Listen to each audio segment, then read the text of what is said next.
While everybody is ready to bid adieu to summer and they're already embracing and romanticizing about fall or autumn, I am holding on to summer for a little bit longer. To me, summer is about the languor, about the lilac-hued sky in the evening. It's about the smell of sun-kissed earth. And I want to hold on to it for a little bit longer, perhaps. And what I have discovered that in literature, summer is just not a season. Rather, it's a state of longing, of possibilities, of recklessness, of being impulsive, of first love, of holding on to something that is so beautiful, even you know that this moment might just be a fleeting moment and it can slip away at any time. And before we surrender ourselves completely to autumn, let's just linger a little bit longer in the languidity of summer. These are some books that I think capture the essence, they conjure the essence of summer beautifully within its pages. Let's talk about them. Welcome to Novel Beginnings.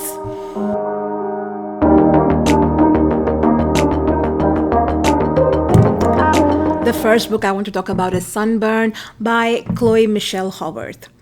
This is set in the early 90s, and our protagonist is in her late teens, in her final year of school. And during the summer vacation, she discovers something about herself. She starts questioning her sexuality when she finds that she is attracted to her best friend.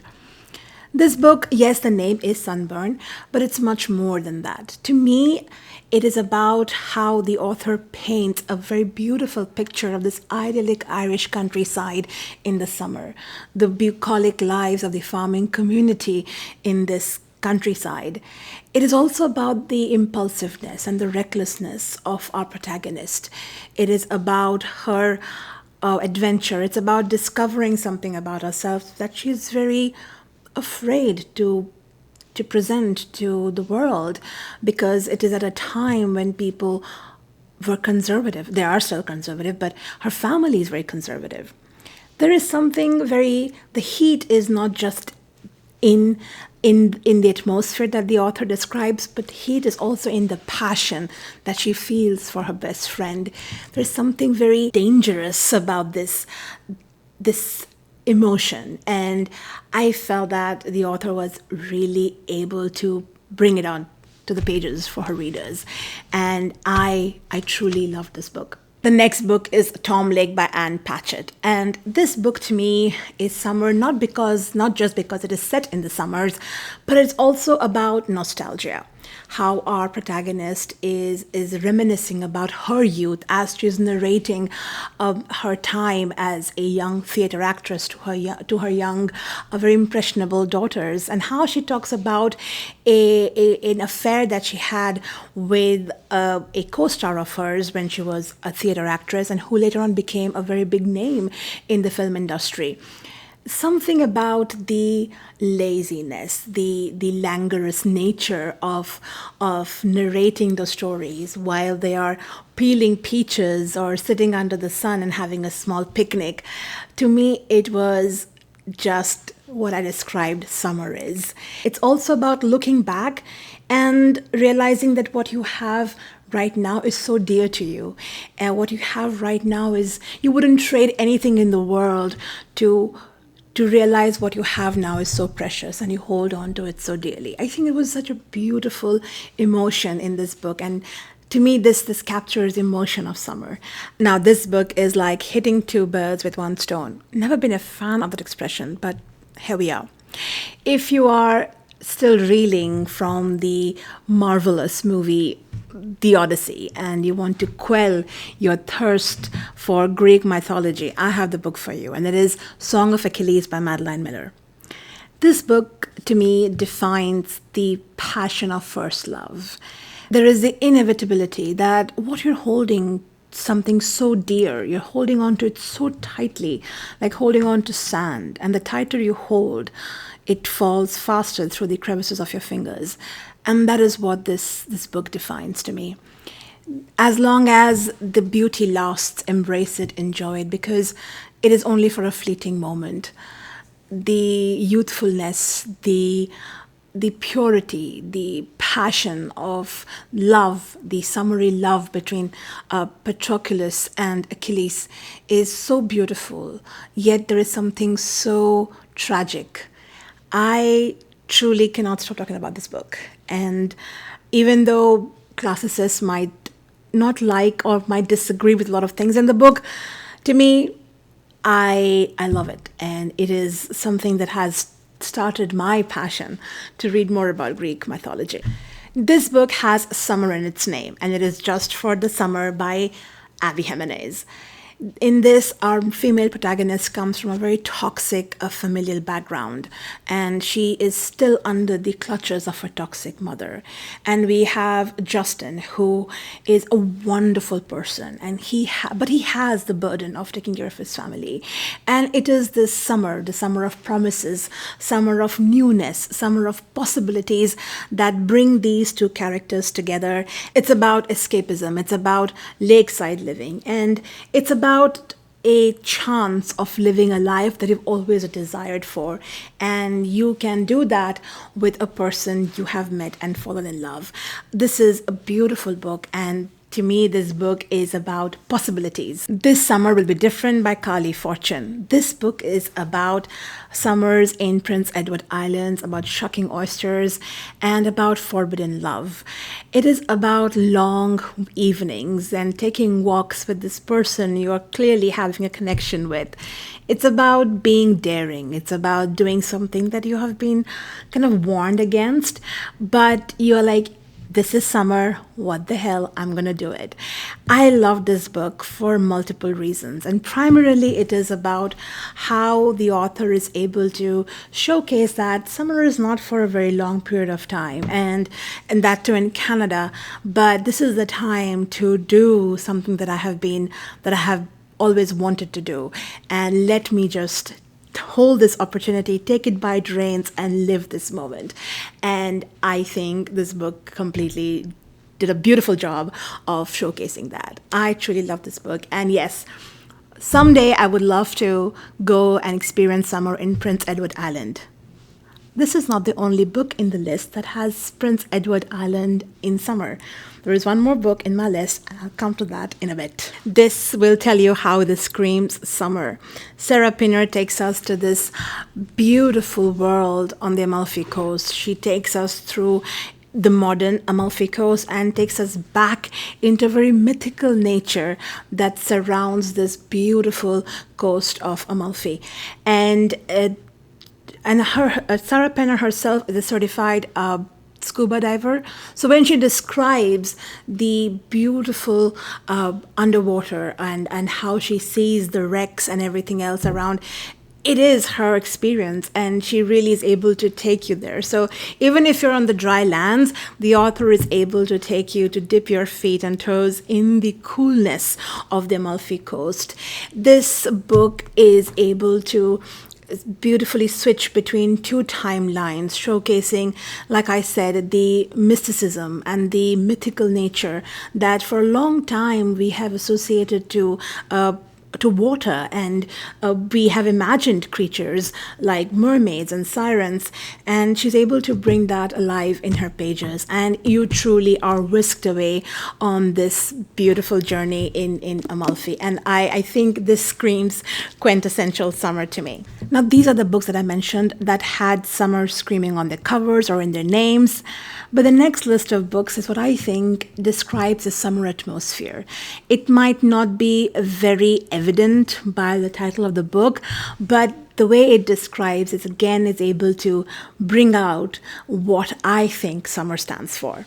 And my first book is The Bordeaux Club by Gillian Harvey. It's about a couple who has been living in England, but they're sick and tired of the grey, dreary nature of its climate and seasons, and they want to have a fresh start. This book is about escaping and having a new start in their life. And this couple moves with their daughter, the teenage daughter moves to France, and they start farming. But having moved away from family and friends, our female protagonist is finding a hard time making friends. But she starts a book club, and random people come around and join her book club. Not only she makes new friends, but she also has this found family, and they all come to her when the need arises. This book is summer because of the new beginnings, of the friendships that you discover, and it is about something so fascinating. This book is vineyards, about drinking wine, about food, about new friendships, about new beginnings, about finding family. It's about a promise, and this is what this book brings. And for me, this was summer. Staying in the French Riviera, the other book that I think describes the summer atmosphere beautifully is A French Adventure by Jennifer Bohnet. I think that's how her name is pronounced.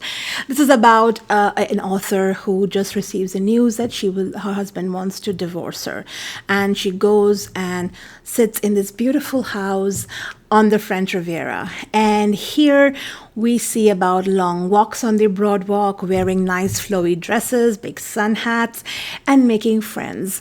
Making friends at a certain age can be a little bit daunting. But in this book, we discover that how you find these friendships at the most unexpected places. And it's got nothing to do with age, because the friendships that our protagonist forms, the age group is spread out. While the young friend brings a youthfulness in her life, she brings her experience and her maturity in her young friend's life. And I think it is such a beautiful way of building a network of friends. A network not in a very corporate sense, but a network in a way of connection, I think, is a better word here. I loved the feeling of summer that the author was able to invoke as I was reading the book, about fresh food, about warm baguettes, about seafood, about the flora, and the describing the verdant countryside of France.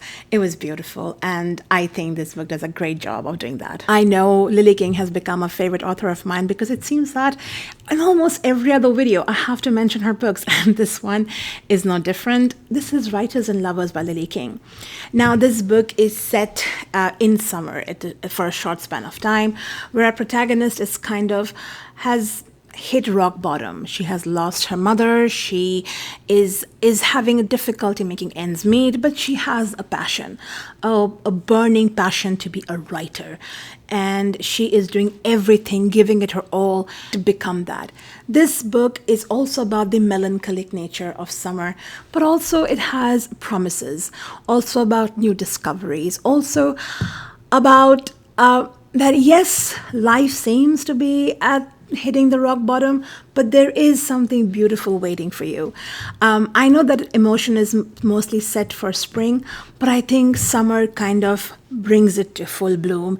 And for me, this is what this book does. This book kind of made me feel like I'm at the cusp of getting my dream. It's just right there, and it is just waiting for me to extend my hand and grab hold of it. And that is what this means. This was a summer of transition for our protagonist. She went through a lot. She, like I said, she had hit her rock bottom, but then she does find the first ray of hope, and that's what summer brought to her. And this is why I felt this was pertinent for me to include this book in my list. This is one of my favorite books. It's a tiny but a mighty book, and this is A Month in a Country by Carr. This book to me, the summer in this book is about healing.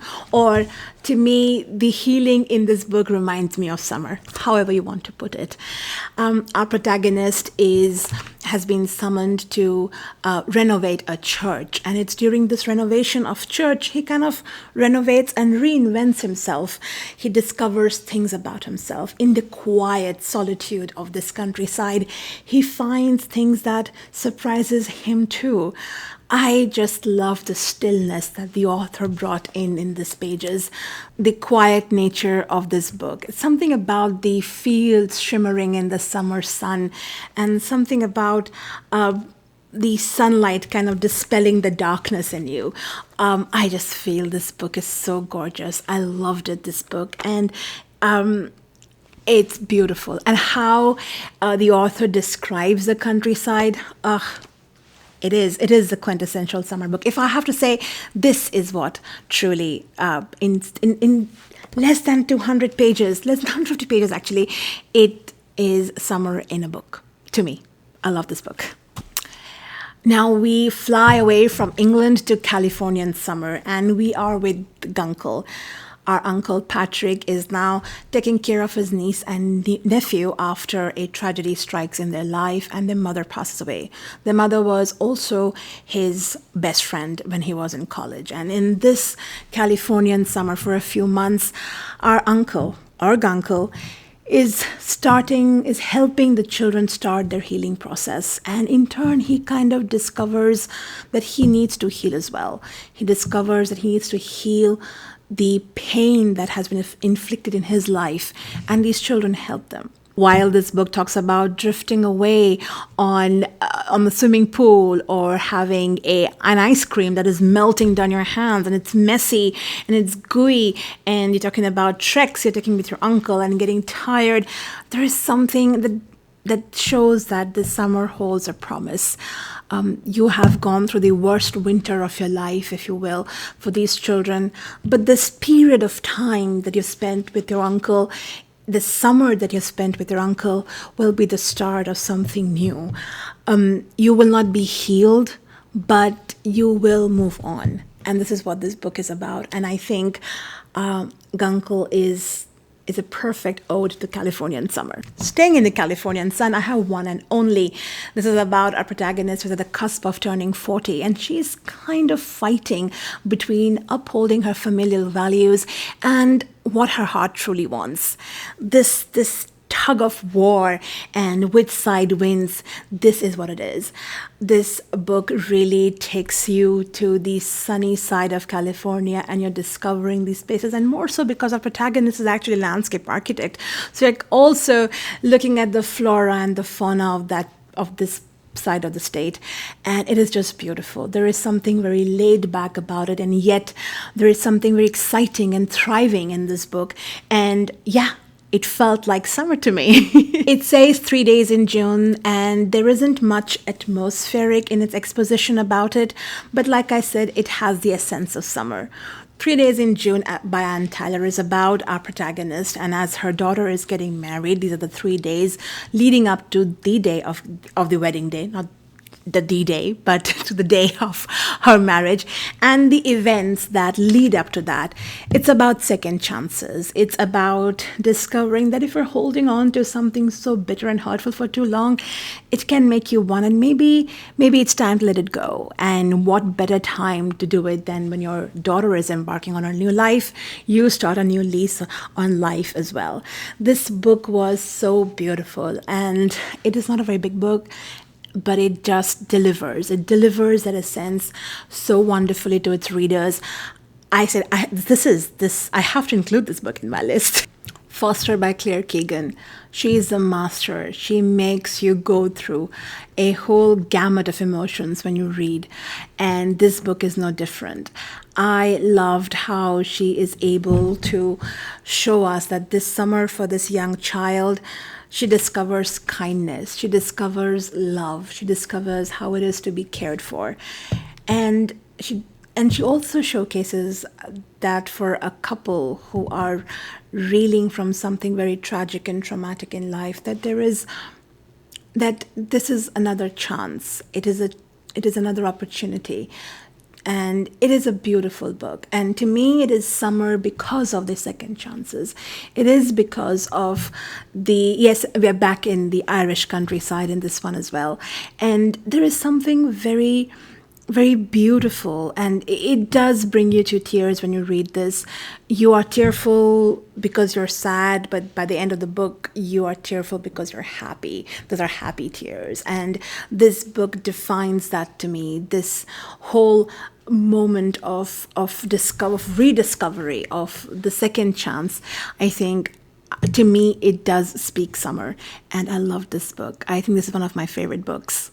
I prefer this than Small Things Like These. Foster is my favorite by Claire Keegan. I had promised you I'll take you to Prince Edward Island, and here we are once again visiting Prince Edward Island. And to me, this book is the quintessential book that defines summer, and it is Anne of Green Gables by Montgomery. Not only the author paints this vivid picture of the undulating green, verdant fields of this place, but it's also about second chance in life. It's about family. It's about friendship. It's about long walks, picnics, orchards, cordials. It's about knowing that this world is enormous. This world is full of possibilities. It is about that hope. And this is what Anne teaches us. At least that's what I've learned from her. I love this book. And this book truly, truly, for me, I felt that it brings out summer in its pages.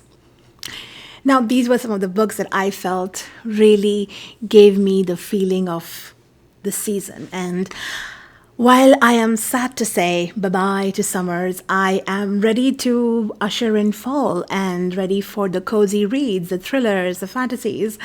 But this was a last hurrah before we get into our little nooks and start hibernating. I hope you have enjoyed watching these videos, and let me know what books have evoked the sense of summer, the fervor of summer. Have you read any of these books? Did you feel the same or something similar, something completely different? And if you have any books for recommendations, do let me know in the comment section. Thank you so much for watching. Bye-bye.